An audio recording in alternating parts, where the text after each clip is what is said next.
Mga kapuso, uso na naman ang mga inflatable pool na pampapresko ngayong taginit. Pero may paalala ang mga eksperto para tiyaking malinis at ligtas itong pagliguan. Alamin ang mga dapat gawin para iwas sakit at hawahan sa pagtutok ni Mark Salazar.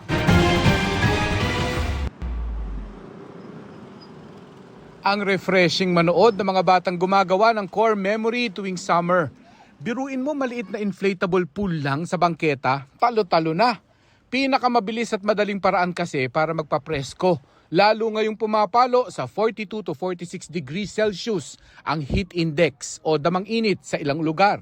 Sa Fajardo Street sa Tondo, Maynila, ang fun way to beat the summer heat nagsisimula tuwing Pasko ng pagkabuhay. Ito yung naging kagawian nila na mag-swimming kasi sa sobrang init na rin. Kaya tuwing Eastern Sunday, merong Fajardo Resort dito sa lugar namin. Sa panahon ngayon kasi marami tayong nakahirapan na nangyari. Ito lang ang kasiyahan namin nagaganap ngayon to. Pasko ng pagkabuhay. Pang all ages ang inflatable pool dito dahil may adults na bantay sa masyado pang bata sa pool at kapag nagutom, may mga toka rin sa pag-iihaw ng pagkain.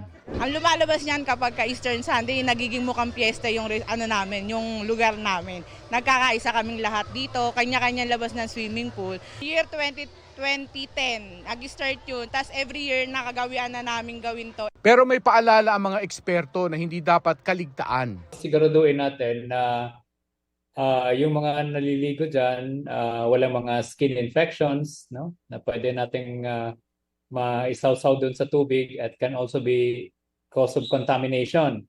May mga fungal at bacterial infection na pwedeng maipasa sa contaminated pool gaya ng athlete's foot, ringworm at kulugo. Ang galis at sore eyes mas naipapasa naman through direct contact. Mas mahalagang siguruhin na hindi rin maiinom ng mga bata ang tubig sa inflatable pool. Pwedeng magiging source ng infection yan. Halimbawa, may mainom sila na which is a pathogen, no? Infection or mikrobyo. Pwedeng mag-cause ng gastrointestinal infection yan. Pwedeng magtatae, pwedeng magsusuka. Ideally, isang gamit lang, palitan na ang tubig ng pool. Pero aksayado naman. Kaya pwedeng gumamit ng chlorine para mag-disinfect. Pero dapat marunong ka ha. May mga chlorine na over-concentrated, it can also cause irritation. Kaya siguro they need to get the advice doon sa mga nagtitinda, ano yung proportion ng gallons of water and then the amount of the chlorine na ihahalo nila doon sa inflatable pool. Huwag din kakalimutan mag-hydrate ng katawan dahil yan ang palaging nakakalimutan pag nasa tubig na. Napaka-excited sila, talon ng talon, takbo lang ng takbo. But the fact there na na-expose nila sa init, akala nila basa yung katawan nila, hindi sila dehydrated. But that's why mother should always see to it that at least every hour, no, na expose ka sa init, makainom ka lang ng half glass or 1 glass of water para hindi sila ma-dehydrate.